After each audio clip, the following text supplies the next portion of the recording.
नमस्कार मेरे प्यारे YouTube के साथियों, तंत्र लोक में आपका स्वागत है। अब ये तंत्र लोक नाम सुनकर आप में से बहुत से लोग सोच रहे होंगे कि आखिर ये क्या नया अजूबा है। तो दोस्तों, मैं आप लोगों से इस चीज के लिए सिर्फ इतना ही कहना चाहता हूं कि ये हमारा एक नया चैनल है, जहां पर आप लोगों को कुछ ऐसी डरावनी कहानियां सुनने को मिलने वाली हैं, जिन कहानियों को सुनते वक्त आपको लगेगा कि जैसे वो सब कुछ आपकी आंखों के सामने ही हो रहा है। इस चैनल पर आपको तंत्र मंत्र और खौफनाक रहस्यों से जुड़ी हुई लंबी लंबी कहानियां सुनने को मिलने वाली हैं। आज की इस कहानी को सुनकर आप लोग जितना ज्यादा हो सके उतना ज्यादा इस चैनल को सब्सक्राइब करने की कोशिश करें, क्योंकि आपके प्यार और सपोर्ट से ही मैं इस चैनल को आगे बढ़ा पाऊंगा। अब मैं आप लोगों का ज्यादा समय खराब ना करते हुए आपको सीधा तंत्रलोक की खौफनाक कहानियों में लेकर चलता हूं, जिनकी शुरुआत हर रोज दिन ढलने के बाद अंधेरा कायम होते ही हो जाती है। नमस्कार दोस्तों, मेरा नाम नैना है और मैं दिल्ली की अशोक विहार कॉलोनी में रहती हूँ और यहाँ एक ब्यूटी पार्लर चलाती हूँ। पर आज मैं आप लोगों के लिए एक बेहद ही डरावनी कहानी लेकर आई हूँ, और जो कहानी मैं आपको सुनाने जा रही हूँ वो आज से लगभग 8 साल पहले की है। असल में ये कोई काल्पनिक कहानी नहीं है, बल्कि मेरी खुद की जिंदगी की एक हकीकत है। मेरी जिंदगी की एक ऐसी सच्चाई है जिसमें दुख, गरीबी और सिर्फ डर हैं। साथ ही कुछ ऐसी अजीबोगरीब और डरावनी घटनाएं हैं जिन्हें सिर्फ याद करने से ही आज भी मेरे शरीर में डर की लहर दौड़ जाती है। दोस्तों, इंसान के जीवन में कभी कभी कई ऐसी घटनाएं हो जाती हैं जिनके ऊपर दूसरा कोई यकीन ही नहीं कर पाता कि वाकई में उसके साथ ऐसा हुआ भी है। लेकिन जिसने उसे हकीकत को झेला होता है वही जानता है कि सच क्या है। अब नाम तो मैं आप लोगों को बता ही चुकी हूं कि मेरा नाम नैना है, लेकिन मेरा जन्म उत्तर प्रदेश के मैनपुरी जिले के खिरिया नामक गांव में हुआ था। और जो मेरे माँ बाप थे वो एक साधारण परिवार के थे। मेरे पापा खेती करते थे और मम्मी हाउसवाइफ थी, लेकिन मेरा और कोई भाई बहन नहीं था। बेशक हम लोग अमीर नहीं थे, लेकिन कम पैसों में भी हमारा अच्छी तरह से गुजारा हो जाता था। तो ऐसे में हमारी फैमिली एक खुशहाल फैमिली थी। लेकिन एक दिन हमारे परिवार को किसी की ऐसी नजर लगी कि उसके बाद से हमारी सारी खुशियां खत्म ही हो गई थी। दरअसल एक बार मेरे पापा अचानक से बीमार हो गए थे। रात का समय था और उन्हें जोर का बुखार आ गया था। तो ऐसे में गांव में जो झोला छाप डॉक्टर होते हैं उसको बुलाया गया, लेकिन उस झोला छाप डॉक्टर की दवा से उनकी तबीयत और ज्यादा खराब हो गई। जैसे तैसे रात गुजरी तो सवेरे मम्मी और चाचा पापा को लेकर पास के ही एक अस्पताल में गए। वहां उन्हें एडमिट कर लिया गया। पता चला कि उन्हें दिमागी बुखार बन गया था, लेकिन सब कुछ इलाज कराने के बाद भी पापा को बचाया नहीं जा सका। अब मम्मी अकेली रह गई थी। पारिवारिक चिंता में घुलते घुलते वे कमजोर हो गई और मैं 12 साल की हो पाई थी कि मम्मी भी इस दुनिया को छोड़कर चली गई। अब मैं पूरी तरह से चाचा और चाची के ऊपर आश्रित हो गई। मेरा आगे का समय बहुत कठिन था।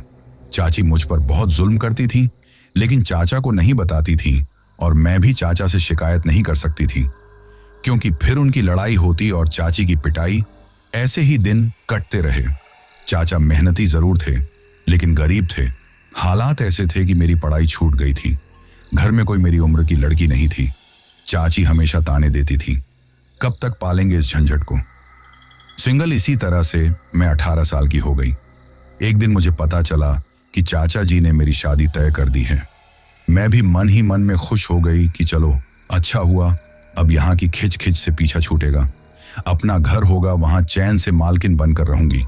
लड़के के बारे में बड़ा चढ़ाकर खूब अच्छा सा बताया गया, और मैंने जब उसकी फोटो देखी तो मेरी रूह कांप गई। मैं घबरा गई। वो आदमी 45 साल का था। मैंने उस रात बहुत रोई, लेकिन मेरी किसी को परवाह नहीं थी। मैं चाचा से कहा मैं ये शादी नहीं करना चाहती, तो चाची मुझ पर टूट पड़ी और चाचा ने फैसला सुना दिया कि तुमको करनी ही पड़ेगी, क्योंकि मेरी इतनी हैसियत नहीं है कि तुम्हारी ढंग से शादी कर पाऊं। मेरे भी तो बच्चे हैं। ये बात सुनकर मैं सन्न रह गई। अब इस मुसीबत से पीछा छुड़ाने का कोई रास्ता नहीं था। आप लोग सोचते होंगे कि एक और तो बता रही हैं कि ये एक खौफनाक कहानी है और कहां ये अपनी जिंदगी का रोना लेकर बैठ गई।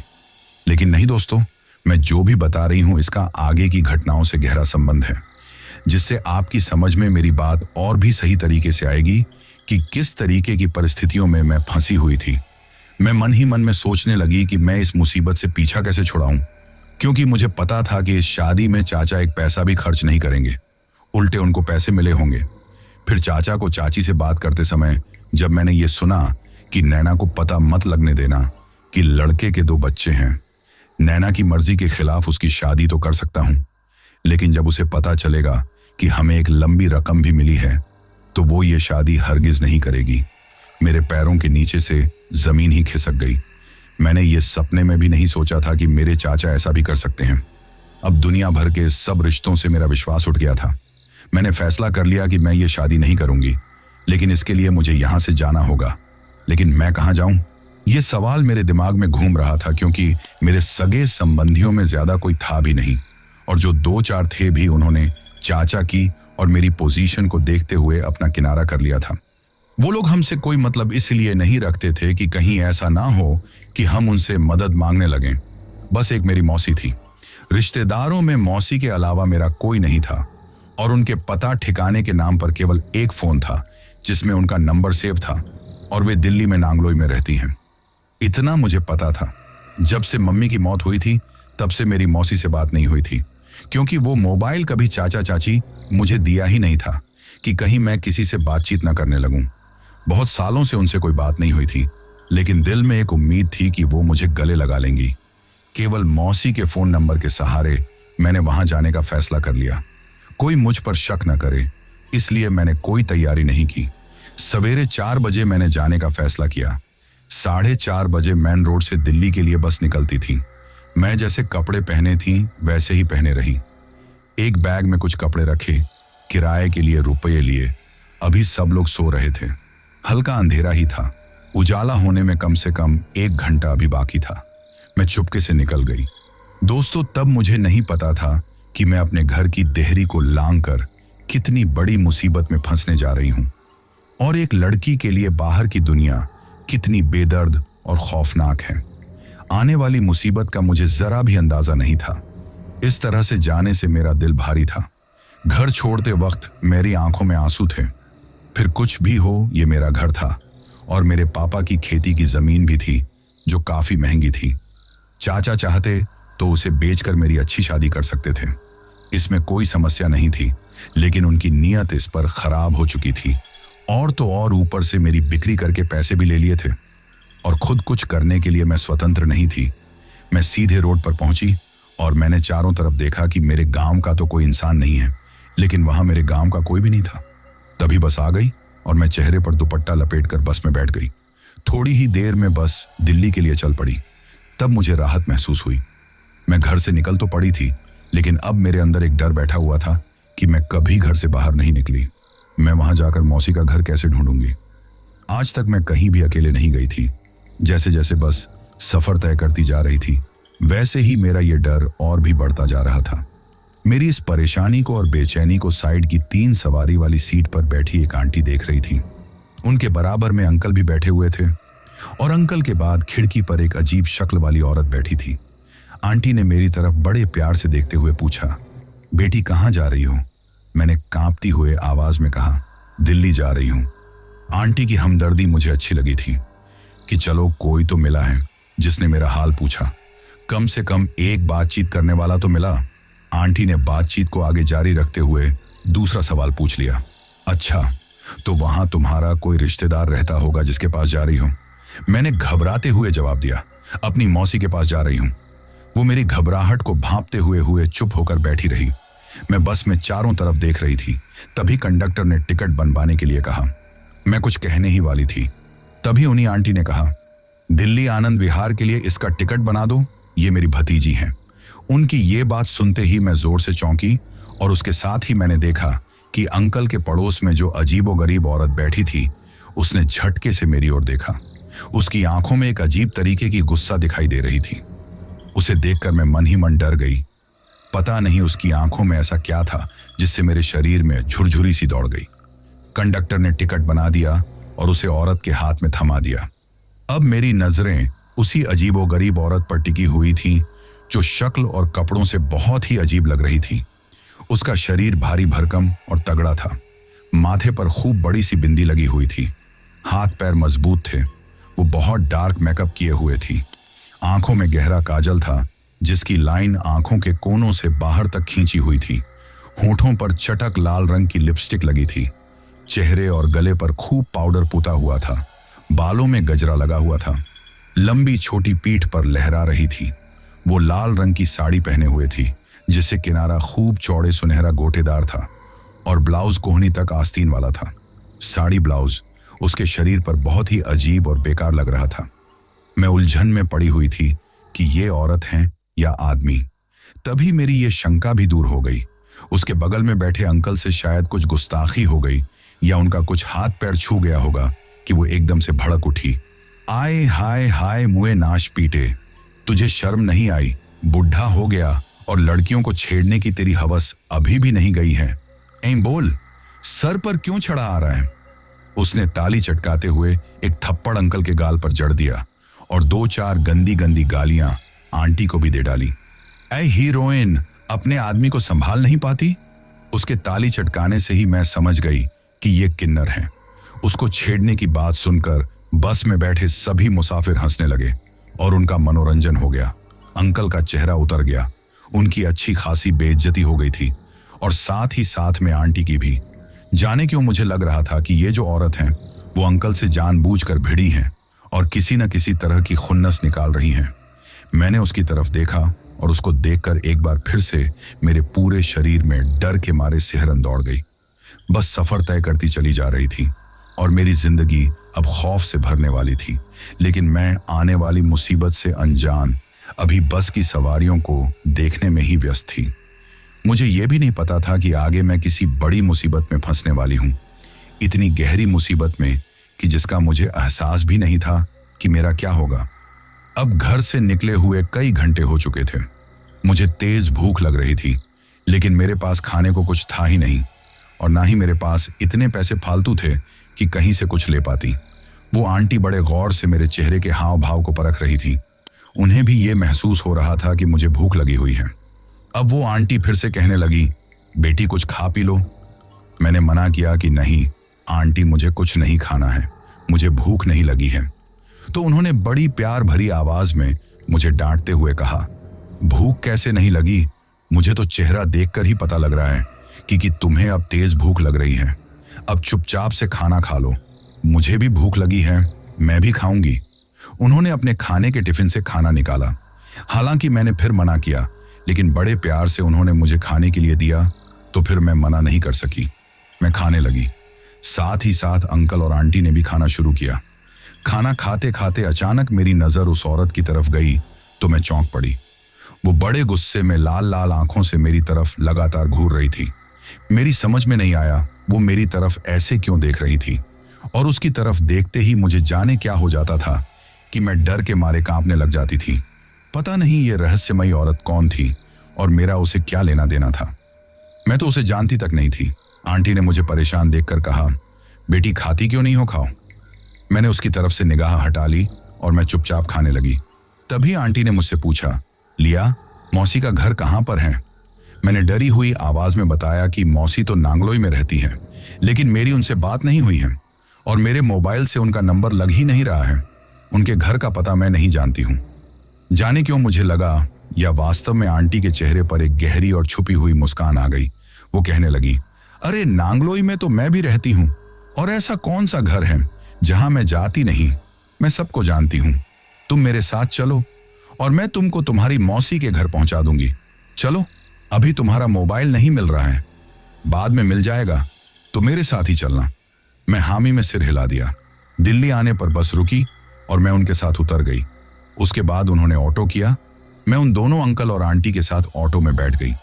ऑटो आगे बढ़ा, तभी मैंने देखा मेरे पीछे वाला जो ऑटो था उसमें वही विचित्र किन्नर बैठी हुई थी। अब वही अजीब सी शक्ल वाली औरत दूसरे ऑटो में पीछे पीछे आ रही थी। ऐसा लग रहा था जैसे वो हम लोगों का पीछा कर रही हैं। मैं उसे शीशे से देख रही थी। मेरा डर के मारे बुरा हाल था। एक तो मैं जिन लोगों के साथ जा रही थी मुझे उन पर ही पूरा भरोसा नहीं था और दिल जोर जोर से धड़क रहा था कि पता नहीं ये मुझे कहां लेकर जाएंगे। दूसरे उनके पीछे जो औरत लगी हुई थी उसे देखकर तो मेरा कलेजा ही कांप रहा था। पता नहीं मेरा क्या होने वाला था। अब मैं उस घड़ी को कोस रही थी कि मैं अपने घर से ही क्यों आई। मुझे लग रहा था कि मैं बहुत बड़े खतरे में फंसने जा रही हूं, लेकिन अब मैं पीछे भी लौटकर नहीं जा सकती थी। आखिर कहां जाती और क्या कर सकती थी। दिल्ली के एक सुनसान इलाके में ऑटो रुका। आंटी ने कहा, मौसी का घर बस इसी कॉलोनी में है, चलो अंदर आराम करना, फिर तुम्हारी मौसी का घर ढूंढवाएंगे। मैं उतरी।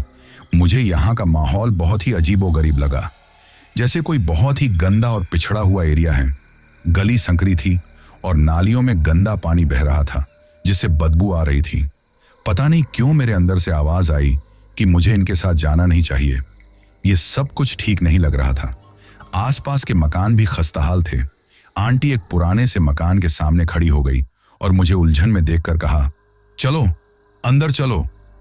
उन्होंने कसकर मेरी बांह पकड़ ली और मुझे खींचते हुए अंदर ले गई। मुझे उनका ये रवैया अजीब लगा। ऐसा लग रहा था जैसे वे मुझे पकड़कर रखना चाहती हैं और जाने नहीं देना चाहती हैं। जैसे ही मैं अंदर गई, मुझे अजीब सी महक आई, जैसे कुछ सड़ रहा हो।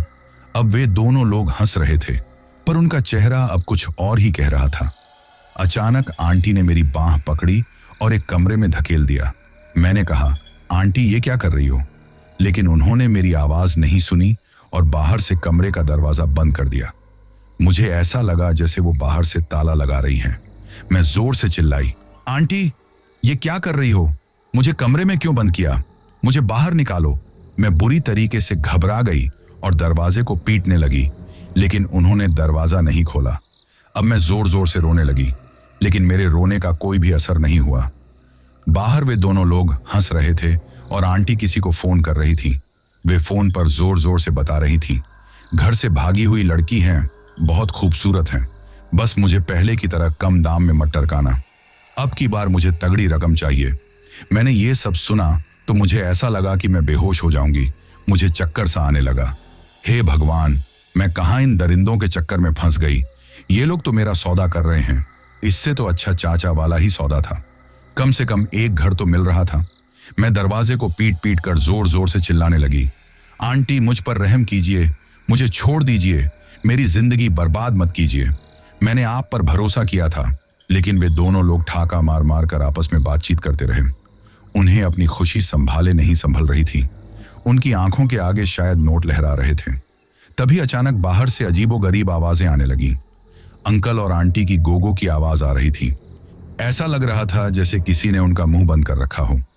फिर मेरे कमरे के दरवाजे पर किसी ने धड़ाक से लात मारी और कमरे का पुराने दरवाजे का पल्ला एक ही चोट में भीतर जा गिरा। ऐसा लगा कि जैसे तूफान आ गया है। मैंने चौंक कर देखा तो सामने वही औरत थी। उसकी आंखें गुस्से में लाल थीं। मैं फुर्ती से कमरे के बाहर आ गई और फिर जो मैंने सीन देखा तो मेरे होश उड़ गए। अंकल और आंटी के खून में सने हुए शरीर पड़े थे।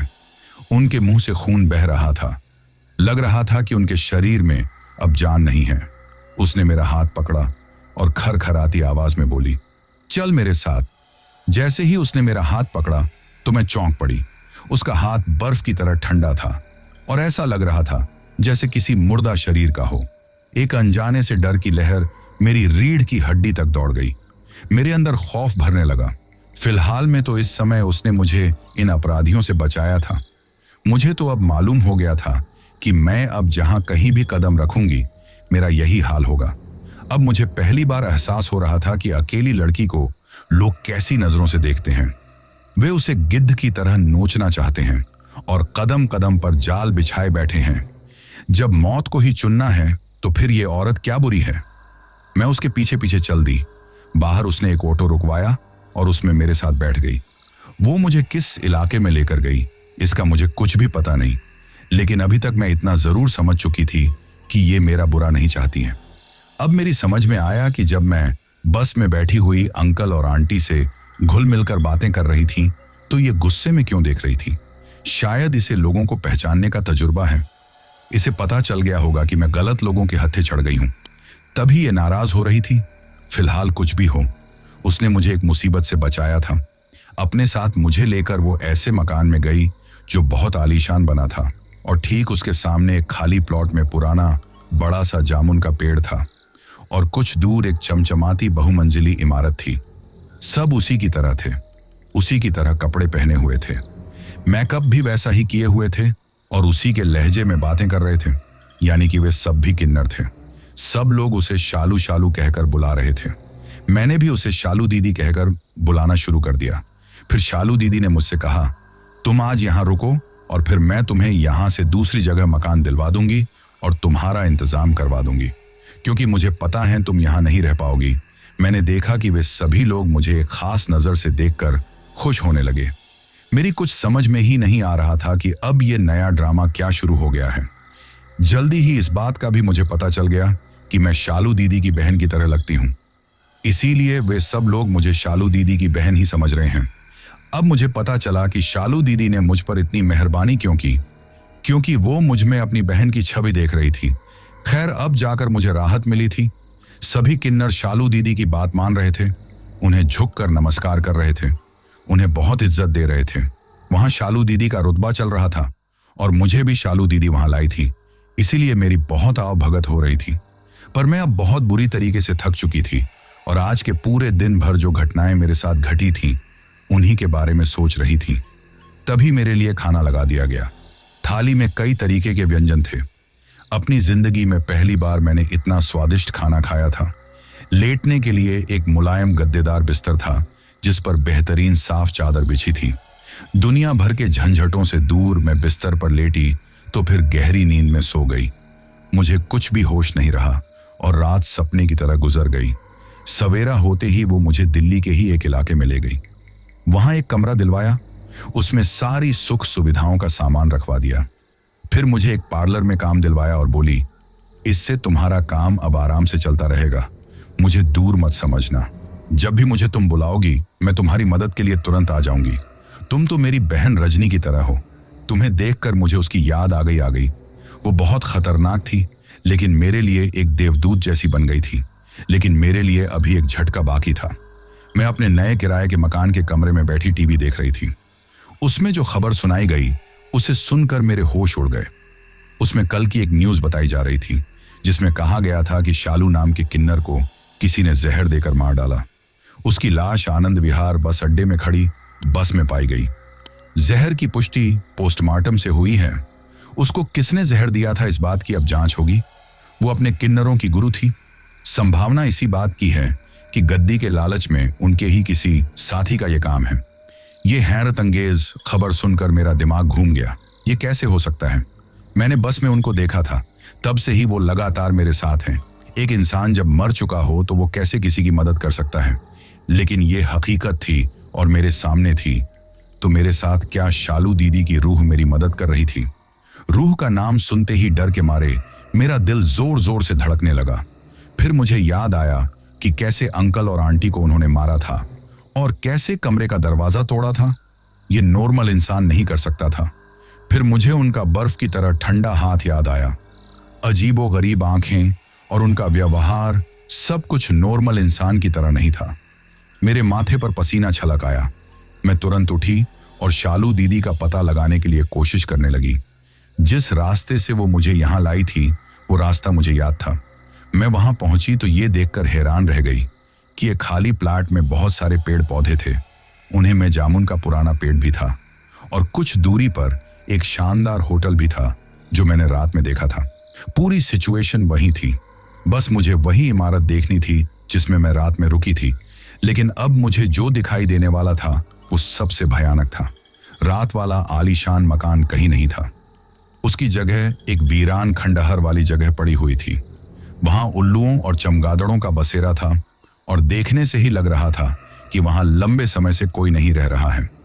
वो जगह इंसानों के रहने लायक क्या देखने लायक तक नहीं थी। दिन में ही देखने से उसे डर लग रहा था। मैं उल्टे पांव वहां से भागी, सीधे अपने कमरे पर आकर रुकी। मैं रात में जहां रुकी वो जगह भूतिया थी और मैं शालू की आत्मा के साथ थी। मन में ये एहसास आते ही मेरा पूरा बदन डर के मारे पसीने से भीग गया। अब मेरी जिंदगी थोड़ी पटरी पर आने लगी थी।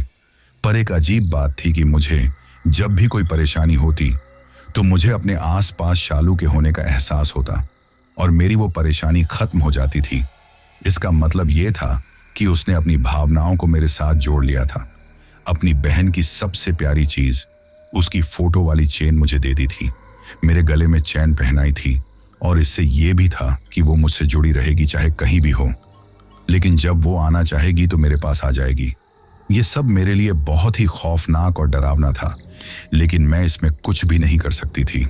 आखिरकार अभी तक मेरी जिंदगी शालू ने ही बचाई थी।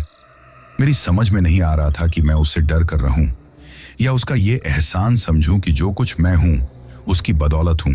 अब मेरी जिंदगी थोड़ी पटरी पर आने लगी थी, पर अब एक अजीब और नई बात थी। कोई भी लड़का अगर मुझे परेशान करता तो उसके साथ अजीब अजीब हादसे होने लगते। मुझे अकेला समझकर जिन जिन लोगों ने परेशान करना चाहा और मुझे छेड़ना चाहा, उनके साथ कुछ ना कुछ बुरी घटनाएं हुई और लोगों ने मुझसे डरना शुरू कर दिया और मुझसे दूरी बनानी शुरू कर दी, जिससे मैं अपने आप को अकेला महसूस करने लगी। अब मेरा डेली का रूटीन था। मैं सवेरे उठती, नहाती धोती, अपना नाश्ता बनाती और मैं ब्यूटी पार्लर के लिए निकल जाती। दिन भर मैं उसमें काम करती और शाम को आती, खाती पीती और आराम से सो जाती। इसी एक से रूटीन में चलते चलते मैं बोर हो गई थी। अब कोई ज्यादातर मुझसे ब्यूटी पार्लर में भी नहीं बोलता था। दरअसल मुझे एक लड़के ने छेड़ा था और उसी दिन उसकी बाइक का एक्सीडेंट हुआ था। उसे गहरी चोट आई थी। तब से उसने मेरे बारे में उल्टा सीधा कहना शुरू कर दिया कि ये कोई अच्छी लड़की नहीं है, ये बुरी आत्माओं को अपने बस में रखती है, इससे दूर ही रहना चाहिए। लेकिन मेरी सेफ्टी के लिए ये एक तरीके से अच्छा ही था। मैं अपने काम से काम रखती और फालतू किसी से नहीं बोलती थी। इधर मेरे लिए एक नई प्रॉब्लम खड़ी हो गई थी। अक्सर मैं देखती कि मकान मालिक बेमतलब में ही मेरे इर्द गिर्द मंडराया करता है और अचानक से ही मेरा बहुत ज्यादा ख्याल रखने लगा है। वो बिना वजह ही मेरा हालचाल पूछने के लिए मेरे पास चला आता। कभी पूछता, नैना तुम्हें कुछ चाहिए तो नहीं? अगर चाहिए हो तो मुझे बता देना। असल में उसके मन में फितूर आ गया था। अकेला देखकर वो मुझ पर डोरे डालने की कोशिश करने लगा था। मैंने उसकी नीयत को समझकर उसे कड़ी फटकार लगा दी। तब से वो बदला लेने के लिए मेरे पीछे ही पड़ गया। अब वो मुझसे इतना नाराज रहने लगा कि परेशान करना शुरू कर दिया। हर वक्त मुझसे कहता, मेरा कमरा खाली कर दो, मुझे तुम्हें अपने कमरे में नहीं रखना है। तुम्हारे बारे में लोग उल्टी सीधी बातें करते हैं कि तुम मनहूस हो। मेरे लिए ये सब एक सदमे की तरह था। मैं मानसिक रूप से बहुत परेशान हो गई। आज उसने अल्टीमेटम जारी कर दिया था कि मेरा कमरा छोड़ दो और दूसरा तलाश कर लो। मैं पूरी रात चिंता के मारे सो ही नहीं पाई। सवेरे जब उठी तो देखा कि मकान मालिक के घर में हलचल मची हुई थी। उसका लड़का बेहोश पड़ा था और उसके घर में सभी लोग रो रहे थे। लड़के को तुरंत अस्पताल ले जाया गया, जहां डॉक्टरों ने उसकी सारी जांच की, लेकिन वे ये देखकर हैरान रह गए कि जांच में कोई भी बीमारी नहीं निकली। तब उन्होंने कमजोरी समझकर इलाज किया। मकान मालिक को रात में सपना आया।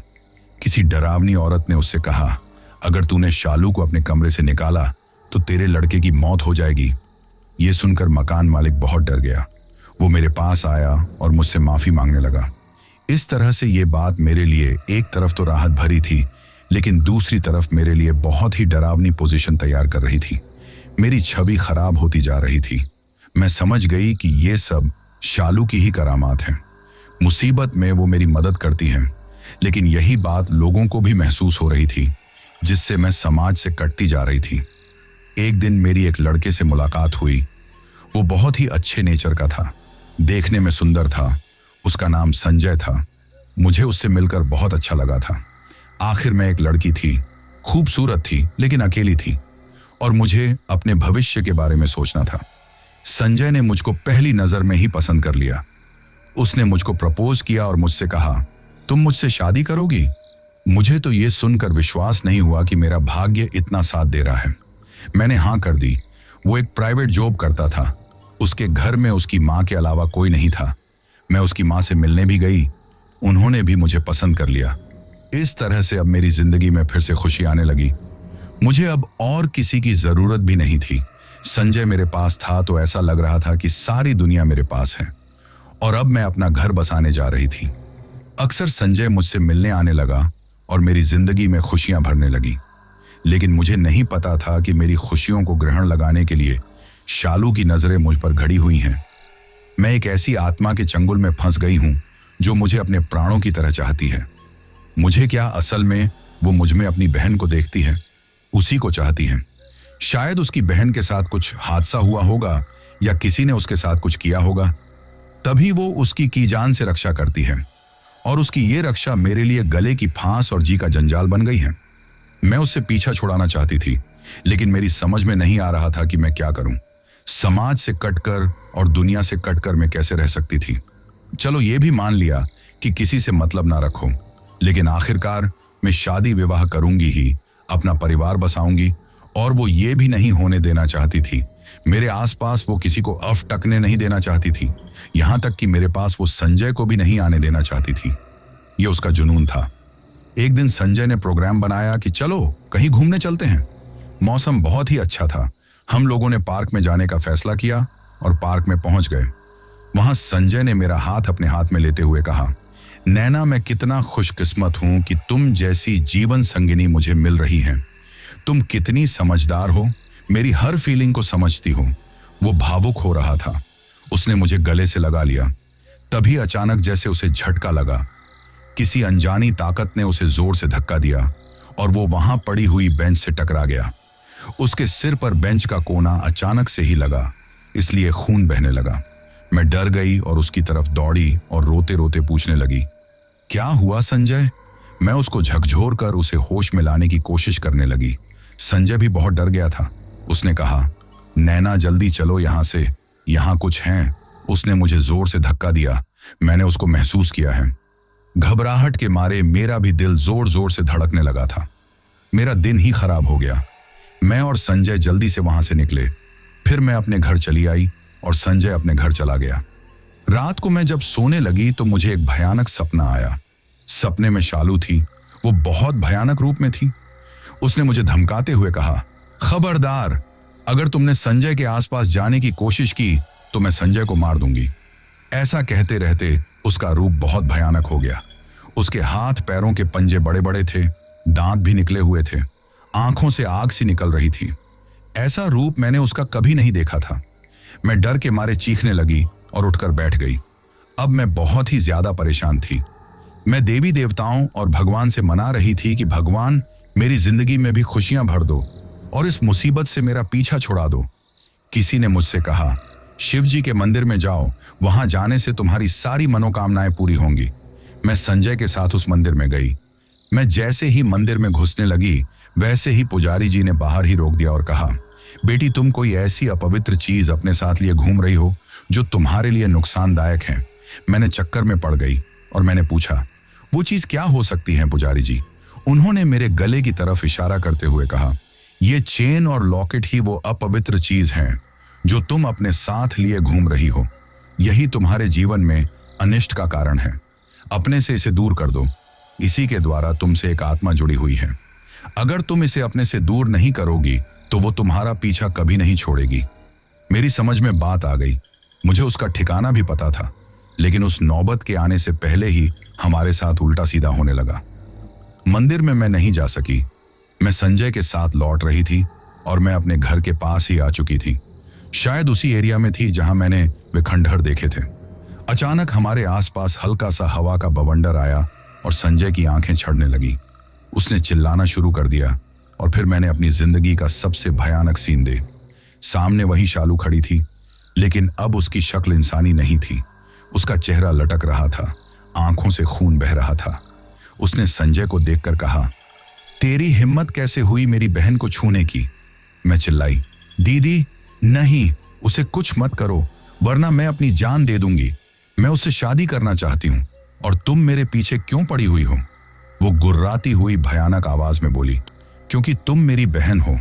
मेरी बहन को इस संजय जैसे ही दरिंदे ने पहले शादी का झांसा दिया था और फिर उसे मार डाला था।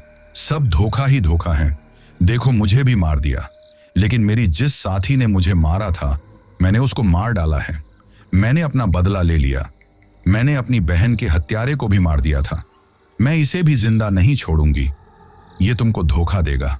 ऐसे कहकर वो गुर्राने लगी। मैं चिल्लाई, नहीं दीदी, सब एक से नहीं होते। संजय मुझे बहुत प्यार करता है और मैं भी उसे बहुत प्यार करती हूँ। मुझे घर बसाने दो। समझो मैं तुम्हारी बहन हूँ। तुम अपनी बहन को रोते हुए मरते हुए देखना चाहती हो या हंसते हुए देखना चाहती हो? तुम कैसी स्वार्थी बहन हो, अपनी बहन की जिंदगी ही नाश कर रही हो। और सुन लो, मैं तुमसे कोई मतलब नहीं रखना चाहती। मेरी जिंदगी से दूर चली जाओ, मेरा पीछा छोड़ दो, मैं पीछा छुड़ाना चाहती हूं तुमसे। तुम स्वार्थी हो, मतलबी हो, अपने मतलब के लिए तो मेरी जिंदगी नाश कर रही हो। मैंने अपने गले से वो चेन निकाली और उसके ऊपर फेंक दी। चेन जैसे ही उसके ऊपर गिरी, उसे जैसे एक झटका लगा। उसने अजीब सी निगाहों से मेरी तरफ देखा, जैसे उसे यकीन नहीं हो रहा था। अजीब आवाज में उसने कराहना शुरू कर दिया, जैसे वो रो रही थी और रोते रोते ही पीछे हटती जा रही थी। थोड़ी देर में वो गायब हो गई। मैं संजय की तरफ दौड़ी। संजय बेहोश पड़ा था।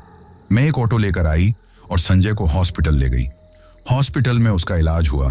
वो खतरे से बाहर था। अगले दिन उसकी छुट्टी हो गई। मैंने और संजय ने अब देर नहीं की, अपनी शादी की डेट फिक्स कर ली। मंदिर में ही शादी का प्लान था। संजय ने अपने कुछ दोस्तों को और अपनी मां को बुला लिया था। मैंने भी अपने ब्यूटी पार्लर से और अपने मकान मालिक की तरफ से कुछ लोगों को बुलाया और इस मंदिर में हम दोनों ने शादी कर ली और हम दोनों ने अशोक विहार में घर ले लिया। संजय को वहीं जॉब मिल गई, वहीं हम लोग रहने के लिए आ गए। उस दिन के बाद से मुझे ना तो शालू का कोई सपना आया और ना ही मुझे उसका कोई एहसास हुआ। मेरी जिंदगी खुशहाल हो गई। मैं चैन से रहने लगी। अब तो मेरे प्यारे प्यारे 2 बच्चे हैं जो स्कूल भी जाने लगे हैं। लेकिन क्या इंसानों की जिंदगी में ऐसे भी हादसे होते हैं कि जब उनका नाता आत्माओं से जुड़ जाता है और वे आत्माएं भी इंसानों जैसा ही लगाव और गुस्सा महसूस करती हैं। शालू को मुझे बहुत ही ज्यादा मोह था, लेकिन जब मैंने उसका वो मोह तोड़ दिया तब उसे दुख हुआ। शायद उसकी समझ में आ गया था कि मुझसे जुड़े रहकर वो मुझे दुख दे रही हैं और शायद अब वो अपनी बहन को दुख नहीं देना चाहती थी। तो दोस्तों, ये थी हमारी आज की कहानी। कहानी आपको कैसी लगी ये आप मुझे कमेंट बॉक्स में कमेंट करके जरूर बताना। तो अब मैं उन लोगों के नाम लेता हूं जिन्होंने पिछली स्टोरी सुनने के बाद कमेंट करके ये बताया था कि वो कहां से कहानी सुनते हैं और उनका नाम क्या है। तो सबसे पहले पवन हिना है हरियाणा से, कोमल सिंह हैं बिहार से, लक्ष्मण हैं तेलंगाना से, नोखिलाल हैं यूपी से, संजय कुमार हैं नेहरू नगर दिल्ली से, पंकज हैं यूपी से, जितेंद्र सिंह जेरी, परमिंदर कौर, सविता और अनमोल हैं जालंधर सिटी पंजाब से, मुस्कान है हिमाचल से, जितेंद्र सैनी हैं बरेली से, पार्वती चलवानी हैं पुणे महाराष्ट्र से और सबसे लास्ट में सुनील ठाकर हैं बीकानेर राजस्थान से। तो दोस्तों, ये थे उन लोगों के नाम जिन्होंने पिछली स्टोरी पर कमेंट करके हमें बताया था कि वो कहां से कहानी सुनते हैं। इसके साथ ही अगर अभी तक भी आप लोगों ने चैनल को सब्सक्राइब नहीं किया है तो जल्दी से चैनल को सब्सक्राइब कर लो, क्योंकि आपका ये छोटा सा सहयोग मेरे लिए बहुत ज्यादा मायने रखता है।